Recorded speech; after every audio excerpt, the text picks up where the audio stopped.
अन्य समाचार डांगथी मળી રહ્યા છે। વરસાદી માહોલ વચ્ચે સાપુતારામાં છવાઈ ધુમ્મસની ચાદર।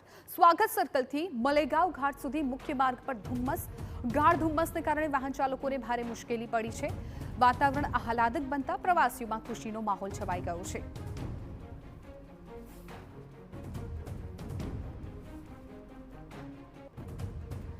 तो डांगમાં આ વાતાવરણ માટે મોટી સંખ્યામાં પ્રવાસીઓ છે ત્યાં ઉમટતા હોય છે, જતા હોય છે, પરંતુ જે રૂટીનમાં વાહન ચાલકો ત્યાંથી પસાર થતા હોય છે તેમને થોડી પરેશાનીનો સામનો એટલા માટે કરવો પડ્યો કેમ કે વિઝિબિલિટીમાં ઘટાડો આવી ગયો હતો ધુમ્મસને કારણે। પરંતુ મોટી સંખ્યામાં અત્યારે સાપુતારામાં પણ પ્રવાસીઓ ચોમાસા દરમિયાન આ જ માહોલની મજા માણવા માટે જતા હોય છે। આ અદ્ભુત દ્રશ્યો डांगना सापुतारामांथी सामे आव्या छे के ज्यां गाढ़ धुम्मसनी चादर छवायेली जोवा मळी रही छे।